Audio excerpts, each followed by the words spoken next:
সমাগত পরম সত্য পরশ অনুরাগ বৈষ্ণব তথা শ্রীরাধা গোবিন্দের শ্রীপাদ প্রথমাশ্রয় তথা গৌর গোবিন্দের লীলা রস কথা সুদাম দুর্বাসাদন কৃপা সুরসিক ভাব ভক্তবৃন্দ এবং আমার ভক্তিমতী মাতৃমণ্ডলী সবাকার চরণ কমলে এই অধীনের শাশ্বত দণ্ডবাদ প্রণতি গ্রহণ করুন। আপনারা সবাই কৃপা আশীর্বাদ করুন যেন ধর্মপতনে কিছু কৃষ্ণ কথা স্মরণ করে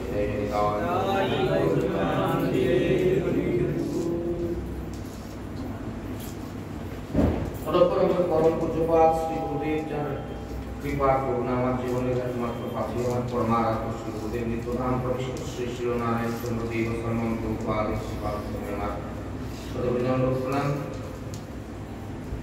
নিত্যধাম প্রবিষ্ট পিতৃদেবের চরণে আমার প্রণাম, আমার মাতৃদেবের চরণে প্রণতি।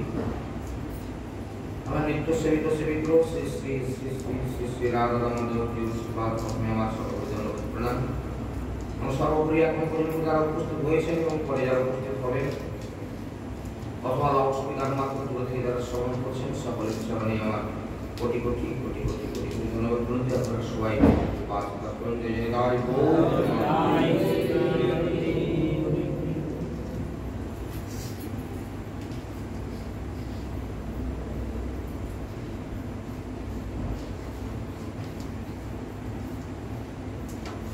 আজকের দিনটি সম্পর্কে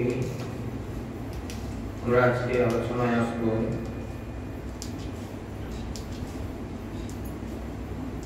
গোবর্ধন অর্চনা।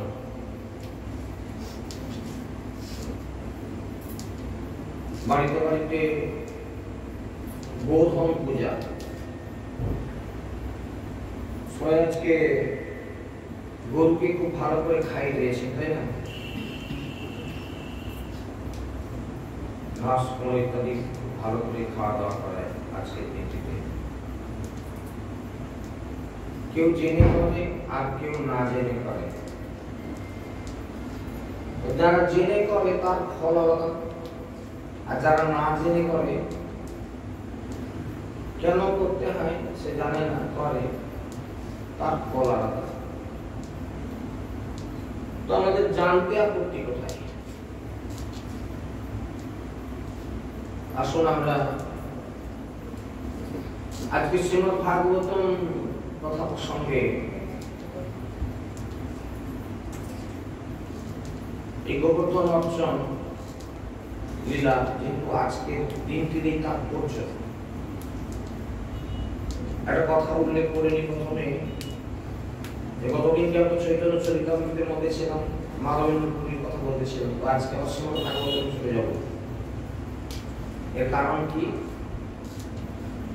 কারণ হচ্ছে যে আমরা যখনই পরিবার সঙ্গে থাকবো, কীর্তনেরা শুনি থাকি, শ্রীমদ্ ভাগবত কথার মধ্যে থাকি, যেই দিনটিতে যে তিথিটিতে আমরা উপস্থিত আছি আসনে বা কীর্তনের আসনে, সেই দিনটি যে তাৎপর্য, সেই দিনটির যে মাহাত্ম্য, সেটা কীর্তন না করলে ভগবানের অত্যুক্তি করা হয়। ভগবানের এত বড় একটা লীলা হয়ে গেল, তুমি সে কথা স্মরণ করলে না। আজকের দিন তুমি কীর্তন করতে আসলে তুমি অনেক কিছু বাহাদুর দেখালে, অনেক কিছু লীলার কথা বললে, কিন্তু আজকের দিনের মহিমা তুমি কিছু বলতে পারবে না। সেই দিনটার একটা বিশেষ তাৎপর্য আছে, যে কারণবশত আমরা কি করি না, ভগবানের যে উৎসবের তিথিগুলি, সেই উৎসবের দিনগুলিতে উৎসব করি, তাই না? জন্মাষ্টমী বলে, আজকে যদি আপনারা বলেন যে আজকে আমার জন্মাষ্টমী পূজা হচ্ছে, পূজা করতে পারবে। কিন্তু কেউ যদি বলে যে আজকে আমার জন্মাষ্টমী পালন হচ্ছে, তা কি হয়? জন্মাষ্টমী যে তিথিটা, সেই তিথিতে জন্মাষ্টমী তিথি উৎসব যদি করা হয়, তাহলে ভগবান সন্তুষ্ট হয়ে থাকে না, আজকে আমাকে এরকম একটা পূজা অর্চনা করবে। সুতরাং অর্চনা যে কোনো দিন করা যায়, ভগবানের সেবা নিশ্চয়ই করা যায়, কিন্তু বিশেষ বিশেষ দিনের বিশেষ বিশেষ তিথির কিছু তাৎপর্য আছে।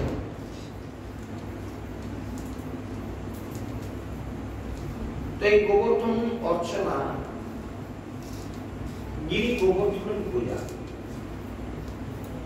দুটোকে কিন্তু একসঙ্গে মিশিয়ে ফেলবেন না। গতকালকে আমরা অন্নকূট প্রসঙ্গে আলোচনা করেছিলাম এবং যার প্রণেতা হচ্ছে, প্রবর্তক হচ্ছে মাধবেন্দ্র গুরু। যেটা চলছে, আগামীকাল আবার আমরা আসবো সে প্রসঙ্গে। তো আজকে গোবর্ধন অর্চনা একই জায়গায়, সেই গোবর্ধনের পর্বতের উপরে অন্নকূট আর গোবর্ধনের নিচে গোবর্ধন অর্চনা। এই জন্য একটি শ্রীমদ ভাগবতে বর্ণনা করা আছে, আর গতকালকে যেটা আমরা আস্বাদন করছিলাম সেটা কিন্তু চৈতন্য চরিতামৃতে উল্লেখ করা আছে। যে কারণবশত আজকে আমরা শ্রীমদ ভাগবতের 10ম স্কন্ধ থেকে এই প্রসঙ্গে আলোচনা শ্রবণ করব।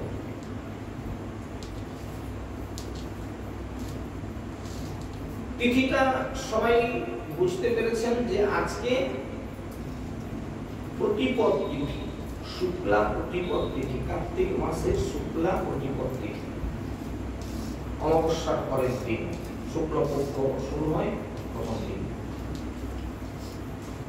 এবং যেদিন দ্বিতীয়া সংযুক্ত থাকে, তিথিটা ভালো করে মনে রেখে দেন,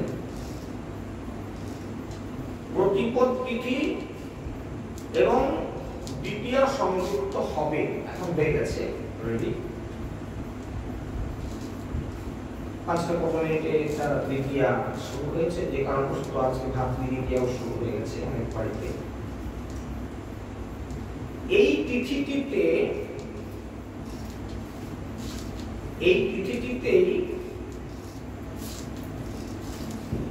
এই গোবর্ধন অর্চনা, গোধন পূজা, পাঁজিতে দেখবেন অনেক জায়গায় লেখা আছে গোধন পূজা।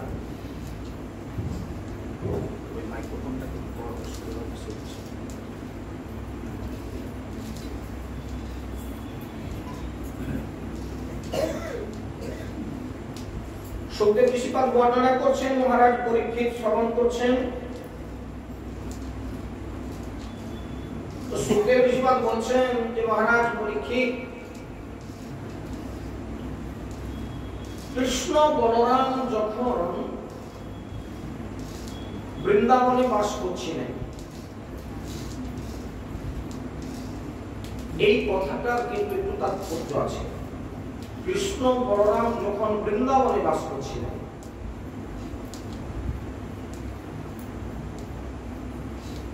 কখন অন্য জায়গায় বাস করছিলেন? এর আগে প্রশ্ন রূপে তাহলে এর আগে কোথায় বাস করতেন? যখন বৃন্দাবনে বাস করছেন বলে যখন বলা হলো, তাহলে এর আগে কোন বাস করছিলেন? সেই প্রসঙ্গে আমরা একটু ছোট্ট করে জানিয়ে দিই। ভগবান শ্রীকৃষ্ণ জন্মগ্রহণ করার পর গোকুলে চলে গেলেন, যেখানে পালিত হতে লাগে। কিন্তু সেখানে যখন বিভিন্ন প্রকার উৎপাত, এক তো সেই পুতনা রাক্ষসী দিয়ে ভগবানকে হত্যা করার চেষ্টা করেছিল, পুতনা বধ হলো। তারপর সেই তৃণাবত্র নামক যে অসুরটা ভগবান কৃষ্ণকে কোলে করে আকাশে উড়িয়ে নিয়ে চলে গেছিল, সেই তার কবর থেকে বাঁচল। গো শকটের উপরে এক দৈত্য ভর করে সেই শকটটাকে উল্টিয়ে কৃষ্ণের ক্ষতি করতে চেয়েছিল, সেই ঘটনা ঘটল। কিছু কিছু বয়োবৃদ্ধ গোপগণ এরপরে একটা আলোচনায় বসল যে দিনের পর দিন এখানে যেসব দৈত্য দানবের উৎপাত চলছে, তাতে করে নবজাতকদের ক্ষেত্রে খুব বিপজ্জনক একটা পরিস্থিতি বলে মনে হয়। যে কারণবশত আমরা এই স্থান ত্যাগ করে অন্যত্র কোথাও চলে যাব,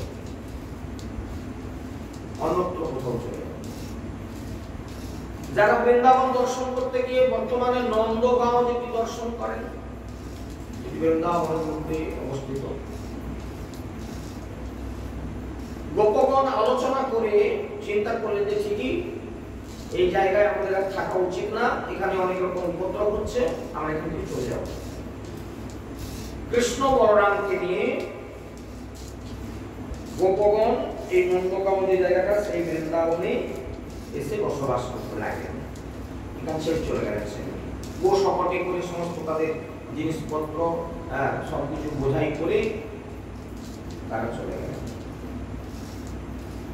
এই কারণে সুখদেব ঋষি আজকে বর্ণনা শুরুতেই বলছেন যে সময়টাতে কৃষ্ণ বলরাম বৃন্দাবনে বাস করছিলেন, এই বাস করার কালে আবার এর পরেরও ঘটনা, কৃষ্ণ বলরাম বৃন্দাবনে ছিলেন না বেশি, আবার চলে গেলেন মথুরায় কংস নিধন করার জন্য, ধনুর্যজ্ঞে অংশগ্রহণ করার জন্য। এই জন্যই সুখদেব ঋষি উল্লেখ করলেন যে যে সময়টাতে কৃষ্ণ বলরাম বৃন্দাবনে ছিল সেই সময়কার বর্ণনা করছে। এবার ভগবান তত্রৈব বলদেবেন সংযুত অপস্বর্ণী বসনি গোপা নিদ্রয়া জাগৃতোদ্যমান। ভগবান এই বৃন্দাবনে বাস করা কালীন এক সময় সমস্ত বিশেষ করে বয়োবৃদ্ধ গোপগণ যারা বয়স্ক গোয়ালদের মধ্যে তারা একটা কি যাগযজ্ঞ নিয়ে ব্যস্ত, মানে সবাই যাগযজ্ঞের জন্য সব জোগাড় সোগাড় নিয়ে ব্যস্ত, অনেক কিছু বাজার টাজার করে আনা, বিভিন্ন প্রকার সামগ্রী সংগ্রহ ইত্যাদি নিয়ে খুব ব্যস্ত। তদবিজ্ঞপি ভগবান সর্বাত্মা সর্বদর্শন, ভগবান সব জানতেন কিসের জন্য এদের ব্যস্ততা, এরা কি করছে, এদের উদ্দেশ্য কি সেটা জানতেন। তা সত্ত্বেও যেহেতু আমি এখন বাল্য অবস্থাতে আছি, আমি তো বয়োবৃদ্ধ নয়, সুতরাং আমি জানি না, এটা ভান করি, জানতেন না এমন কথা না, সব জানতেন। তা সত্ত্বেও না জানার ভান করে, যেহেতু আমি বাচ্চা ছেলে, তোমরা কি করছো না করছো, কিসের তোমাদের এত ব্যস্ততা, আমি ওটা জানি না, তো পিতার কাছে গিয়ে উপস্থিত নন্দ মহারাজার কাছে গিয়ে ভগবান কৃষ্ণ বললেন যে পিতা, তো আপনাদেরকে খুব ব্যস্ত দেখতে পাচ্ছি, হ্যাঁ খুব ব্যস্ত, এরা একটা খুব বড় উৎসবের আয়োজনে আপনারা ব্যস্ত। আচ্ছা সেই উৎসবটা কি গো বাবা, কি সেই উৎসবটা কিসের? আর সেই অনুষ্ঠানটা করেই বা লাভ কি, না করলেই বা কি হয়, কার উদ্দেশ্যেই বা সেই উৎসব বা অনুষ্ঠান হচ্ছে, বা কি কি উপকরণের সাহায্যে এই অনুষ্ঠানটা বা উৎসবটা হবে, আপনি সবকিছু আমার কাছে খুব বিস্তারিত বলুন। আমি আসলে বয়োকনিষ্ঠ, তো আমি বুঝতে পারছি না আপনাদের এই ব্যস্ততার কারণ কি, আমাকে একটু আপনারা কৃপা করে সব কথা বুঝিয়ে বলুন, আমার শুনতে খুব ইচ্ছা করছে, দয়া করে আমাকে বলুন। যারা সৎপুরুষ হয় তারা কাউকে কখনো আপন পর ভেদ করে না। আর তাছাড়া আমি তো আপনাদের একান্তের জন্য, বাইরের লোককে কিছু কথা গোপন রাখা যায়, কাউকে বলো না, কিন্তু বাড়ির লোককে বলতে কোনো আপত্তি থাকে না। সেদিক থেকেও আপনার আশা করি এই প্রসঙ্গে কোনো গোপনীয়তা না করে আমার কাছে আপনি সহজ সরলভাবে বলুন যে এই ব্যস্ততার কারণ কি, কি অনুষ্ঠান হবে, কি উৎসবের আয়োজনে আপনারা এত ব্যস্ত, আমাকে পরিষ্কার করে বলুন।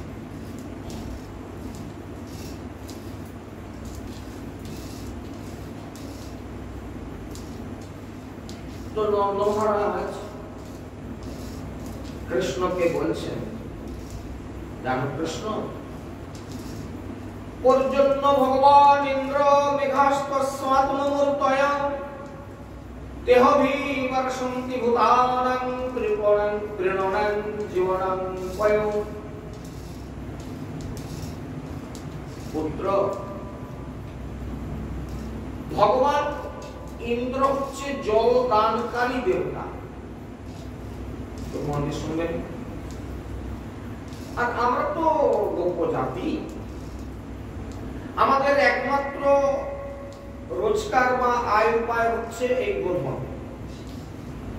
গরু চাষ, ওইখান থেকে গাভী দহন, দুধ বিক্রি, দই বিক্রি, মাখন, ঘি ইত্যাদি দুগ্ধজাত বস্তু, এই থেকেই আমাদের সংসার প্রতিপালিত হয়। আর জলের দেবতা হচ্ছে ইন্দ্র। তো আমাদের দরকার কি না, বৃষ্টি যদি না হয় তাহলে ঘাস জন্মাবে না, ঘাস যদি না জন্মায় আমাদের গোধনগুলি চড়বে কোথায়, খাবে কি? তারা যদি না খেতে পায় তাহলে গাভীরা দুধ দিবে কি করে? কি এই জন্য গাভীর যত ভালো খাওয়া দাওয়া করাবেন তত বেশি দুধ জানেন, যত গাভীকে ভালো খাওয়াবে তত দুধ দেবে বেশি। তো সুতরাং এই সবুজ ঘাস এগুলো তো সেই গোবর্ধনের পাদদেশেই হয়, আর সেখানে প্রচুর পরিমাণে বৃষ্টি হয়। তো কৃষ্ণ এই মেঘেদের অধীশ্বর এবং নিয়ন্তা হচ্ছে ইন্দ্রদেব। তো আমরা যদি সেই ইন্দ্রদেবকে এই যজ্ঞের দ্বারা অর্চনা করি তাহলে তিনি আমাদের উপরে খুব সন্তুষ্ট হবেন, এবং সন্তুষ্ট হয়ে এই বৃন্দাবনে প্রচুর বৃষ্টিপাত হবে, গোবর্ধনের পাদদেশে প্রচুর বৃষ্টিপাত হবে, আর আমাদের গোধনগুলি চলে বেড়াবে সেখানে।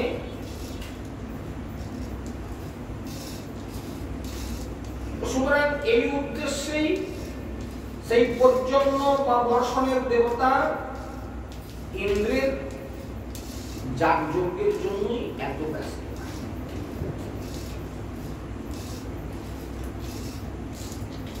এটা আমরা পরম্পরাক্রমে অর্থাৎ বংশানুক্রমে এই ইন্দ্রের অর্চনাটা করে আসছি। এবং এই প্রসঙ্গে একটা কথা আমি তুলে ধরি, করে আসছি একটা কথা বাজারে চালু আছে না, পূর্বাপর।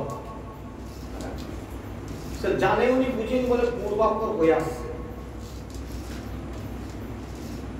আমাদের দেশে যেমন এই যে নামযজ্ঞ উৎসব হয়, তো বিগ্রহ আনা হয়, প্রসাদ পাওয়া যায় নাকি?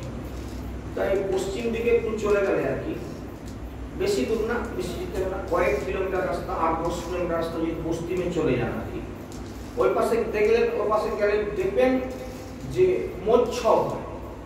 কাকে বলে মৎসব? না, সেই মহোৎসবের দিন মাছ খাওয়া দাওয়া হয়। আর এই কথা কে বলবো না বলে আমাদের পূর্বাপর হয়ে আসছে। বুঝুন অবস্থাটা, বুঝুন পূর্বাপর হয়ে আসছে। আর শিক্ষিত লোক কি এদেশে নাই? পড়াশোনা জানেনি তারা? গ্রন্থপত্র এদেশের জন্য কি আলাদা? আমাদের কথা আলাদা নাকি? একজন মাস্টার ডিগ্রি হাই স্কুলের শিক্ষকের সঙ্গে কথা হচ্ছিল, তিনি অবশ্য আমার করে রেগে গেলেন, আমি বয়ে গেছি, তুমি রেগে গেলেন। আপনারা পড়াশোনা করছেন কিসের কারণে? এই মৎসব কথাটা কোথায় লেখা আছে একটা দেখান দিয়ে, একটা জায়গা কান ধরে প্রশ্ন করি আপনার সাথে না বলে আমাদের পূর্বাপর হয়ে আসছে। কিন্তু মূর্খ লোক ভালো, আপনারা পড়াশোনা করে কি লাগবে? হ্যাঁ, পূর্বাপর হয়ে আসছে কি কি কথা, কেন হলো, কি বৃত্তান্ত, আইনে ঠিক না বেঠিক, ভুল না ঠিক, আপনার পড়াশোনা করে যদি বুঝবার ক্ষমতা হলো না তাহলে পড়াশোনা করেন। যেমন একটা তার খা লেগে গেছে, একজন মাস্টারমশাই লোক, হাই স্কুলে মাস্টার ডিগ্রি বলা লোক, আমি তো ছোট লোক, তা আমার এই কথা বলা সত্যি উচিত হয়নি। পরে ভাবলাম যে তারপরেও ভাবলাম যে আমার হয়ে গেছে, তুমি বুঝলে। এটা এই কথাটা তুলে ধরলাম কেন? এরকম কিছু কিছু ঘটনা আছে যে ঘটনার কোনো যৌক্তিকতা নেই, কিন্তু অযৌক্তিক কারণে সেগুলো করতে হয়। যেমন কয়েকটা কথা উল্লেখ করি। আচ্ছা, এই যে একটা আছে শাস্ত্রীয় মতে নল পূজা, নল দেওয়া জমিনের একটা রীতি আছে। যারা নল দিল না জমিতে তাদের ধানগুলো বোধহয় ফুলবে কিনা, ফুলবে।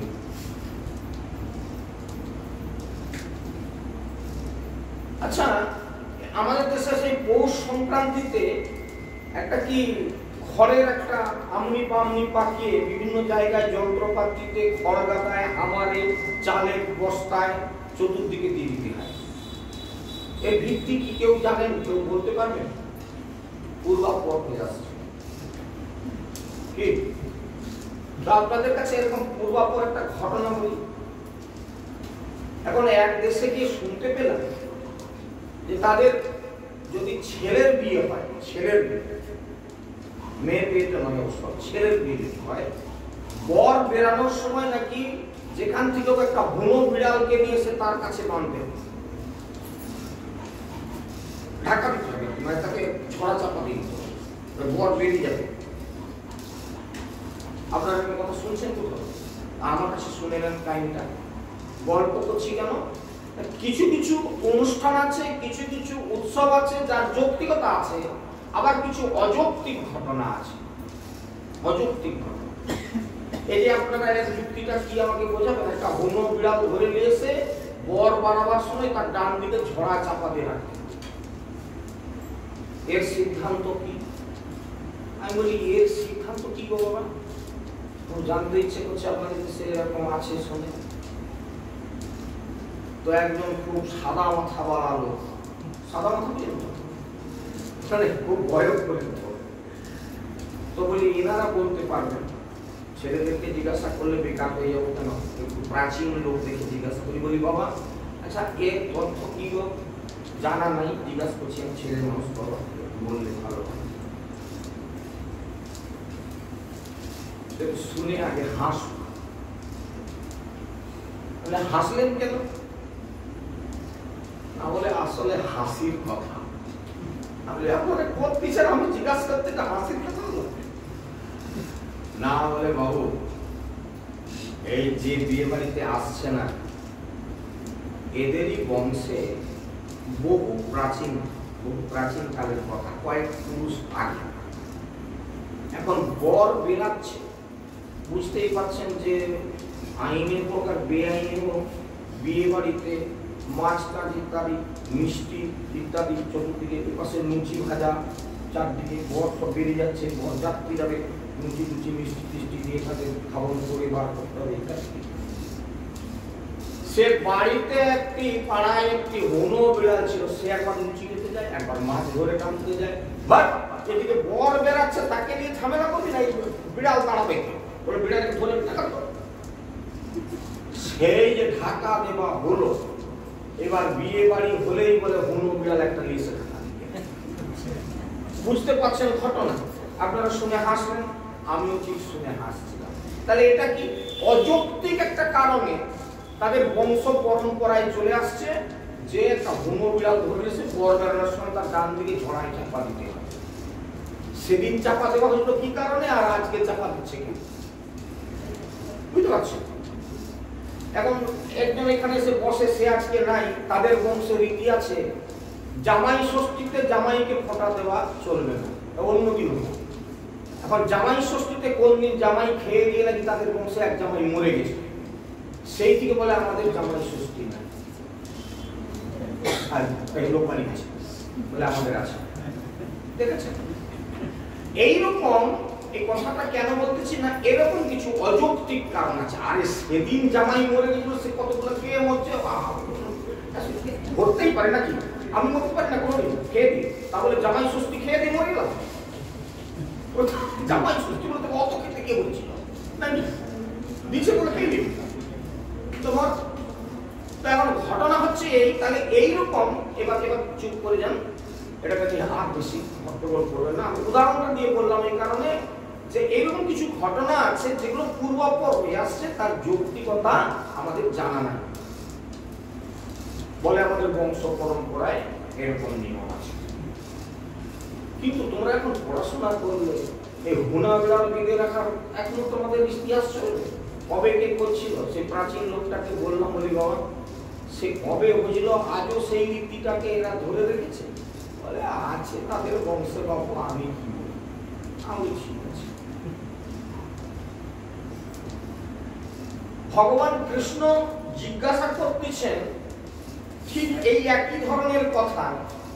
এটা কি ওইরকম কোন রীতি একটা ইন্দ্রের পূজা করতে হবে ওই দিনে, এরকম কিছু মানে ওইরকম একটা পূর্বাপুরুষ থেকে হয়ে আসছে এরকম কারণ, না প্রকৃত কিছু যুক্তি আছে?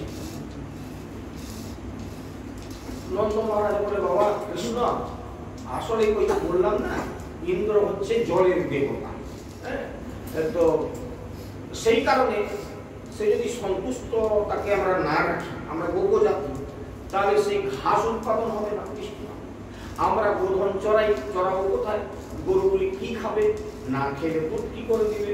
সেই কারণবশত ইন্দ্রকে সন্তুষ্ট করতে হয়। এই তিথিতে আমাদের ওই আবার সেই কথাই বলছে, পূর্বাপর আসছে। নন্দ মহারাজার মতলব বলছে ভগবান কৃষ্ণের এখন যাই হোক পিতা, পালক পিতা। এখন কৃষ্ণ নন্দ মহারাজাকে বলছে, বাবা আচ্ছা আমার কথাটা একটু শুনে দেখুন, কি বলো? তাহলে দেখুন, প্রতিটি জীব তার কর্মের ফলে কষ্ট পায়। ভগবান বলছে তার কর্মের প্রভাবে কষ্ট পায়। কর্মণা জায়তে জন্তু কর্মণৈব বিলীয়তে সুখাং দুঃখাং ভয়ং ক্ষেমং কর্মণৈবাভিপদ্যতে। পিতা, প্রাণী মাত্রই নিজের কর্ম অনুসারে জন্ম লাভ করবে, আবার কর্মের ফলে মৃত্যুবরণ করবে। কর্মের ফল হিসাবে কারো জীবনে সুখ, কারো জীবন কাঁদতে কাঁদতে যাচ্ছে। কর্মের ফলে কেউ আজকে ধনির দুলাল, কর্মের ফলে কেউ পেটের দায়ে দুয়ারে দুয়ারে ঘুরছে। আমি এরকম ভিক্ষুক অনেকদিন দেখিনি। আজকে সকালবেলায় কিছুটা বেলা হচ্ছে 10টার দিকে প্রায় একজন ভিক্ষুক আসতে পারে, বাবা আমাকে কিছু সাহায্য করো, আমার কি দুর্দশা, কি দুঃখ, আমার মতো কেউ নাই, হঠাৎ আমার এরকম দুঃখ, তারপরে বাবু আপনাদের বাড়িতে আসছে।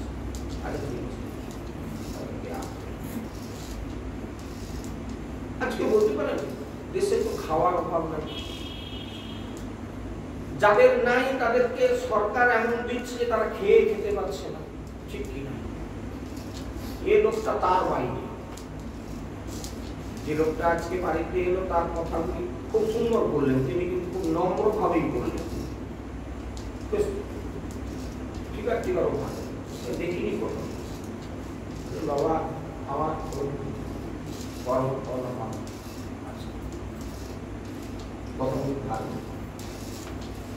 খুশি হই কিছু উদাহরণটা আজকে দিচ্ছি এই কারণে, দেশে খাওয়ার অভাব নেই, এই লোকটা কেন তো কত কর্মের।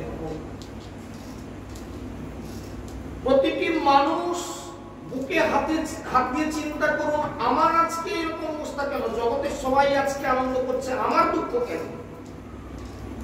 সবাই খাচ্ছে, আমি খেতে পাচ্ছি না কেন? সকলের ঘরে ছেলে মেয়ে এরকম, আমার ছেলে মেয়ে এরকম কেন? সকলের বউ ভালো, আমার বউ এরকম খারাপ কেন? সকলের স্বামী ভালো, আমার স্বামী এরকম গন্ডগোল কেন? সবই আমার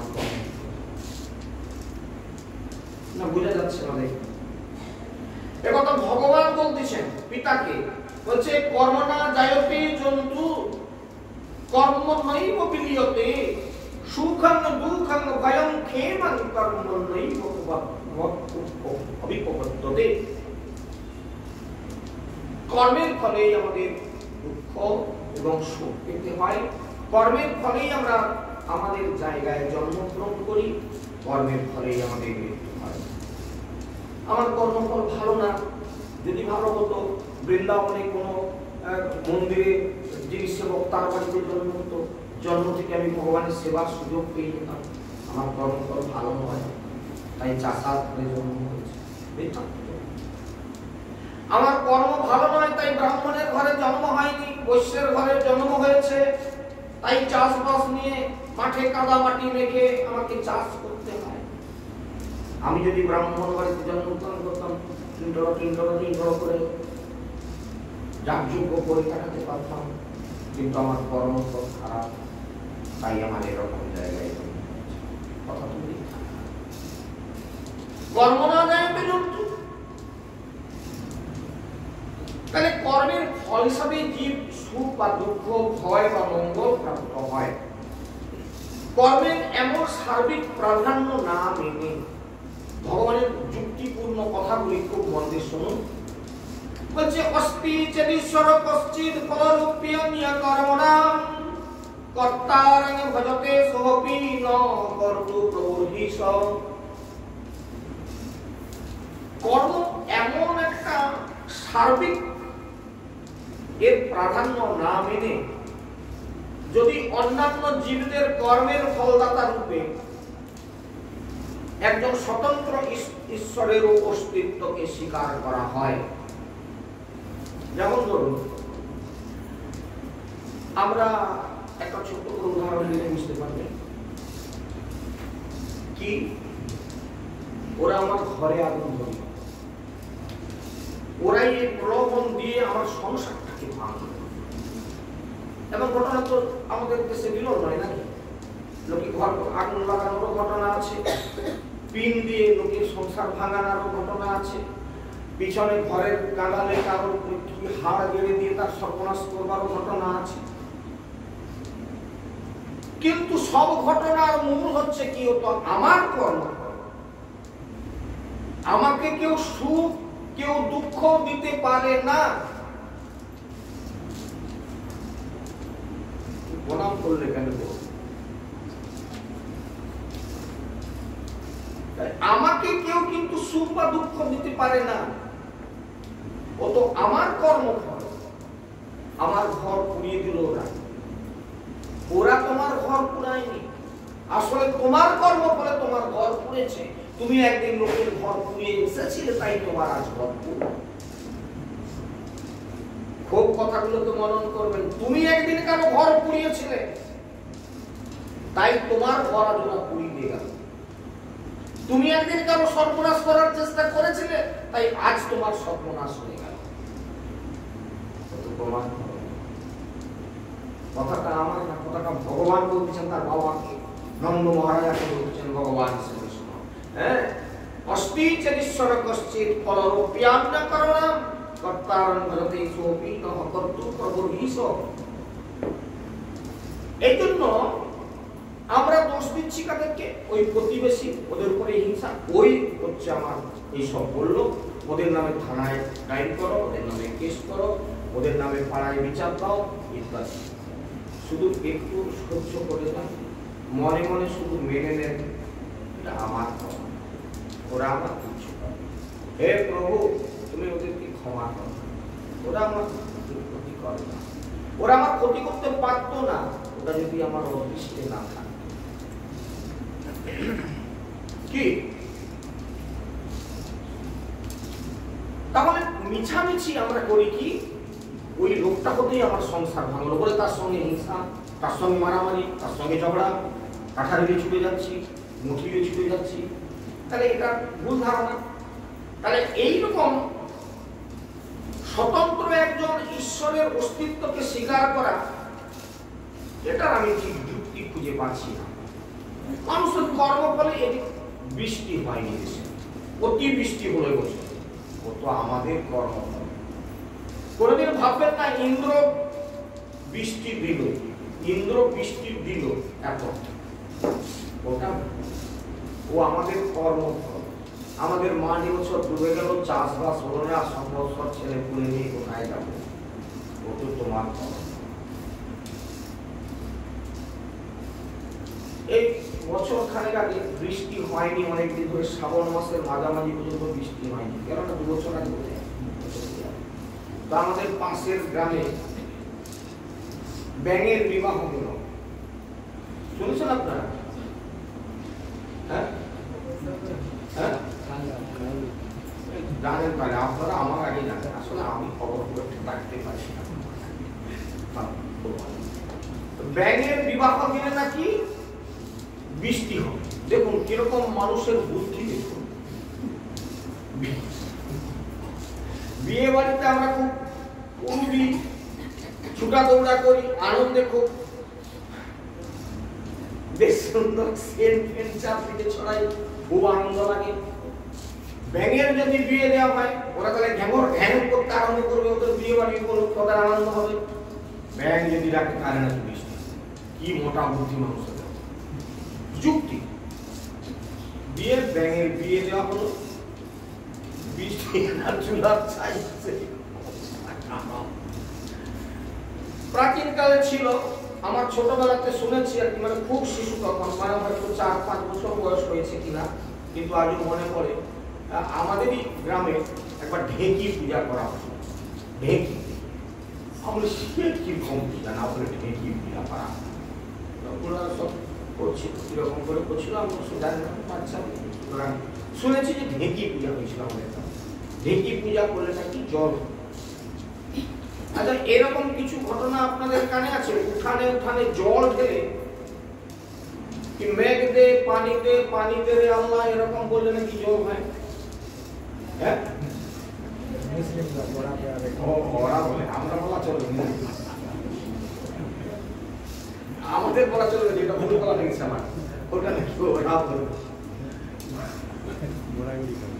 যাই হোক, যেই বলুক তারা বৃষ্টির জন্য তো প্রার্থনা করছে।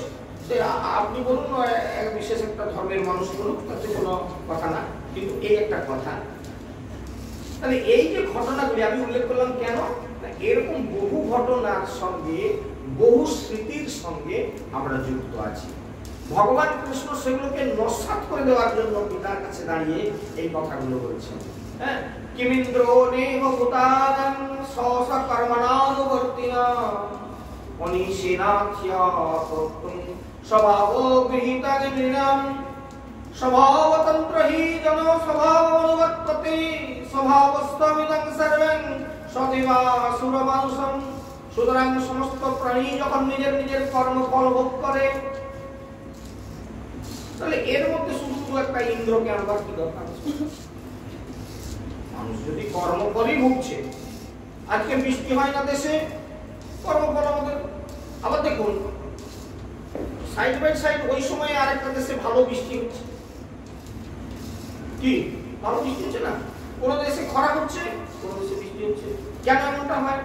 ওদের দেশে এত বৃষ্টি হলো, আমাদের বৃষ্টি নেই, আমরা খরা হচ্ছে। এখন এই প্রসঙ্গে কথা বলি, এখন ভগবান কি করবেন বলুন? হে প্রভু, একটু বৃষ্টি দাও, মাঠে জল দাও। আপনাদের দেশে কিছু লোক ভগবানকে জানাচ্ছে, প্রভু আর পারি না, সেই বই ভাবন এই বৈশাখ মাস থেকে যা করছেন আপনি ছাড়েন, প্রভু এবার কৃপা করুন, নাহলে খাবো কি ছেলে পুলে গিয়ে রাস্তায়। তারা কারা গো? একজন প্রার্থনা করছে মাঠে জল নাই, প্রভু জল একটু দাও। আবার একজন একদম ভগবানের কাছে প্রার্থনা করছে, বলে সেই যা হচ্ছেন আমরা তো কিছুই করতে পারিনি, এবার একটু আমাদেরকে সুযোগ দেন, প্রভু ছাড়া প্রাণ খেতে পারবে। এরা কারা? এবার কাহিনীটা বলি। একজন ভদ্রলোকের এখন দুটি মেয়ে,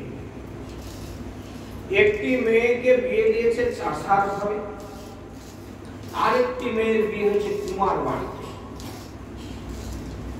বাবা এখন দু মেয়ের বাড়ি ঘুরছে, চাষার বাড়িতে কথা বলেছে, কিরে মা ভালো আছিস তো তোরা? সব আর বাবা ভালো কি করে থাকবো, চাষির ঘর দেখে আমাকে বিয়ে দিয়েছে, 20 বিঘা জমি ঠিকই, শুধু বৃষ্টি নাই, ভাদ্র মাস এগুলো আর চাষ হবে? আর চাষ হবে? বৃষ্টি তো নাই। বাবা তুমি তো ভক্ত লোক, একটু ভগবানকে জানাও না যেন একটু বৃষ্টি হয়, তাহলে কি খাবো আমরা? 20 বিঘা জমি দেখবে দিচ্ছ, কিন্তু চাষ না হলে কি জমি কামাই খাবে? বাবা বলে কি করবি মা?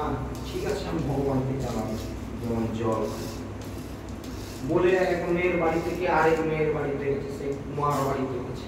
কিরে মা কেমন আছিস? আর বাবা বল সেই যে বৃষ্টি চলছে চলছে, হাঁড়ি পুরি শুকনা করতে যদি না পাই, কি বিক্রি করবো আর কোথা থেকে পয়সা আসবে? বাবা আমি তো ভক্ত লোক, একটু ভগবানকে জানান না যেন এরকম বর্ষা টর্ষা না, হাঁড়ি শুকনা করতে পারি। সে বলে কি বলবো বলো, বড় মেয়ে বললো ভগবানকে জানাও বৃষ্টি যেমন হয়, ছোট মেয়ে আমাকে কান্নাকাটি করে বলতে যে বাবা তুমি তো ভক্ত লোক, একটু ভগবানকে জানাও না যেমন বৃষ্টি না। আমি কি করি? ভগবানের কাছে গিয়ে বলছে প্রভু আপনার ইচ্ছাই পূর্ণ হোক। তাহলে শেষ কথা কি? শেষ কথা হচ্ছে প্রভু আপনার ইচ্ছা পূর্ণ হোক। আমরা চাইলেও হবে না, আর না বললেও শুনবে না। ও আমাদের কর্মফলে যা আছে সেটাই করবে। তুমি হাড়িওয়ালাই হও আর চাষি বালাই হও, যাই হও। স্বভাবতন্ত্র হি জন স্বভাব অনুবর্ততে স্বভাবস্থমিদং সর্বং সদেবাসুর মানুষম। দেবতা, অসুর, মানুষ সবাই এই ঘটনায় সংযুক্ত। দেবতারা, আচ্ছা যদি বলেন যে মানুষ আমরা কষ্ট পাচ্ছি, দেবতারা সুখে আছে, আপনারা পুরাণ ইতিহাস যদি পর্যালোচনা করে দেখেন দেবতারা কতবার স্বর্গ ছাড়া হয়েছে, কি হয়েছে না? তোমরা তাহলে দেবতা হয়ে কি লাভ করলে? আমরা মানুষ বরং ভাব, সেই যে ঘর খুঁটা গাড়ছি এখানে, কেউ খুঁটা আমরা তুলতে পারি। বলুন আপনারা, মানুষ আপনারা যারা যারা যেখানে ঘর বাঁধছেন, আপনাদের খুঁটি কেউ তুলে দিতে পারছে কোনোদিন? লোকের জায়গায় খুঁটি গেলে যদি ঘর করে থাকেন তো সে বাস্তু রেকর্ড হয়ে যাবে তার নাম, কি উঠাতে কেউ পারবে না। কিন্তু তাহলে দেবতাদেরকে এরকম স্বর্গ ছাড়া হয়ে পালাতে হচ্ছে কেন? তোদের থেকে আমাদের দাম আছে।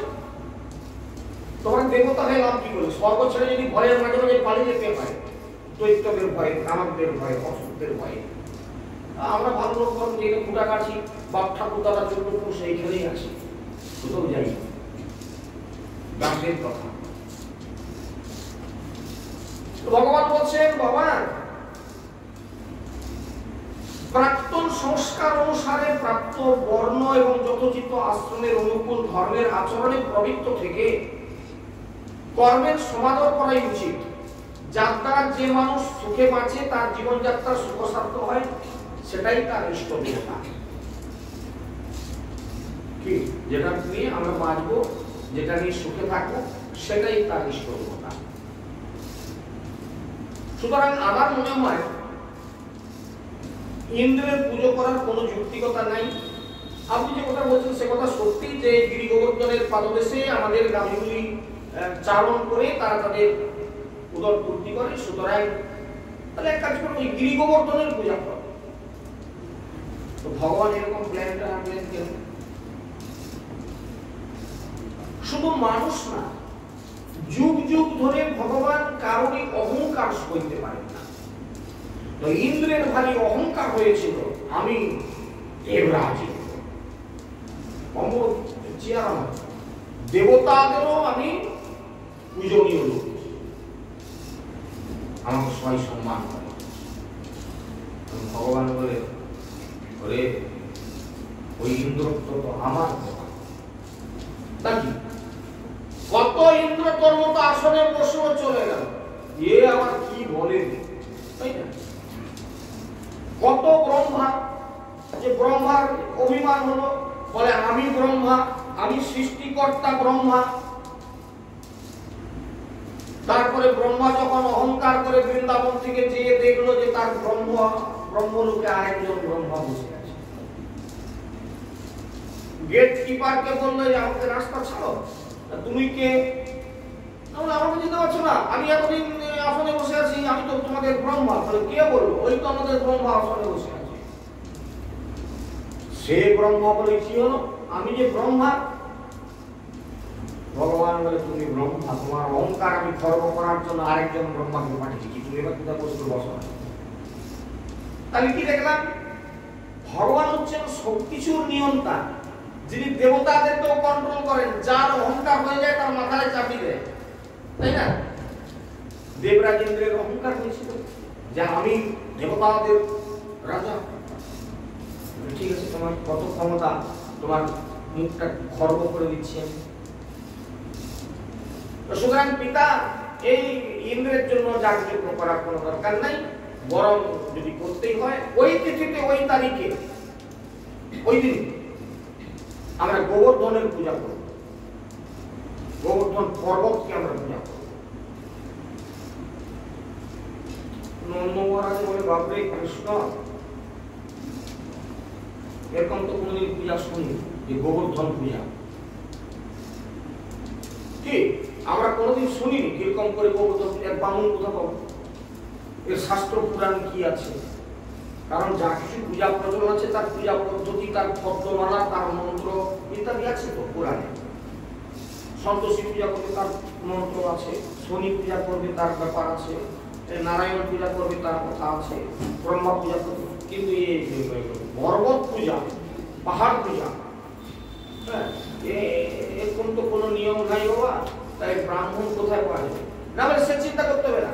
আপনারা যদি বলেন যে না ওই ইন্দ্রজাগ করবো না আর এই পূজাটা করবো, ব্রাহ্মণদের জোগাড় করার দায়িত্ব আমি নেব। বাবা কৃষ্ণ একটা কথা জিজ্ঞাসা করি, বাবা আমি তোমার কথা পুড়িয়ে উঠতে পারছি না। কেন পাচ্ছেন না? নন্দ মহারাজা ইতিপূর্বে খুব শিশুকাল থেকে ভগবান কৃষ্ণ যে লীলাগুলো করেছেন সেগুলো অত্যাশ্চর্য লীলা। বলো পুতনা রাক্ষসী যে কিনা পড়ে গেল, যখন কত গাছপালা ভেঙে পড়ে গেল, আর বাচ্চা শিশু কৃষ্ণ তার বুকের উপরে বসে চুপচুপ করে কখনো স্তন পান করে যাচ্ছে, বাঁচলো কি করে? তৃণাবর্ত অশোকটা কৃষ্ণকে বগলে করে নিয়ে আকাশে উড়ে গেছিল, তার হাত থেকে ছাড়িয়ে বাঁচলো কি করে? গো শকটটা উল্টে ছেলেটার ঘাড়ে চেপে দিয়েছিল, সেখান থেকে ওর উঠলো কি করে? নন্দ মহারাজও বুঝেছিলেন এতদিন পরে যে ছেলে যা তা নয়। সুতরাং কৃষ্ণ যখন বলছে এর কথাটা অমান্য করা ঠিক হবে না। ঠিক আছে, তাহলে না হয় ইন্দ্র পূজা, ইন্দ্রের যাগযজ্ঞ বাদ দিয়ে আর ওই গোবর্ধনের পূজা করব। তো বাবা এই পুজো করার জন্য উপাচার কি কি লাগে? বলে বাবা সে চিন্তা করতে হবে না, ইন্দ্র যাগের জন্য যা যা কিছু নিয়ে আসছেন ওই সামগ্রী হলেই এই পূজা হয়ে যাবে, নতুন কিছু আনতে হবে। নন্দ মহারাজ ভাব ধর্মতা মানে নতুন করে কিছু করতে হচ্ছে না। তো ছেলেটা যখন বলছে কেউ তো কম নয়, ছোটবেলাতে যে কাহিনীগুলো করেছে, সুতরাং এর কথা উঠিয়েও দেওয়ার জন্য না। ঠিক আছে, তাহলে কি কি করতে হবে? না বলে আপনি শুধু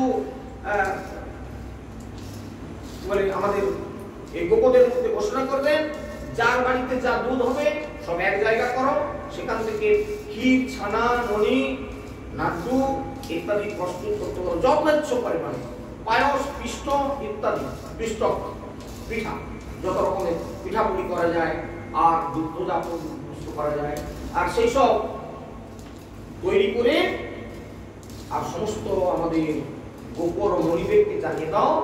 তারা শুদ্ধ বস্ত্র পরিধান করে, শুদ্ধ বস্ত্র পরিধান করে থালায় করে তাদের সেই পূজার সামগ্রী সাজিয়ে নিয়ে তারা যেন সবাই সকাল সকাল এই গোবর্ধন পর্বতে পাদদেশে চলে আসে। রজসা চলিত মেঘাম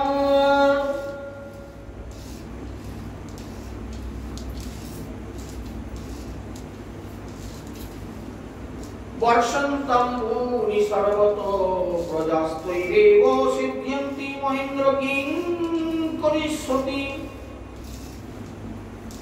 আর তাছাড়া বাবা কথাটা হচ্ছে যে রজগুণের দ্বারা প্রেরিত হয়ে মেঘরা সর্বদা জল বর্ষণ করে থাকে, তার থেকে অন্ন উৎপাদন হয়, অন্নের দ্বারা সমস্ত প্রাণীর জীবন ধারণ সম্ভব হয়।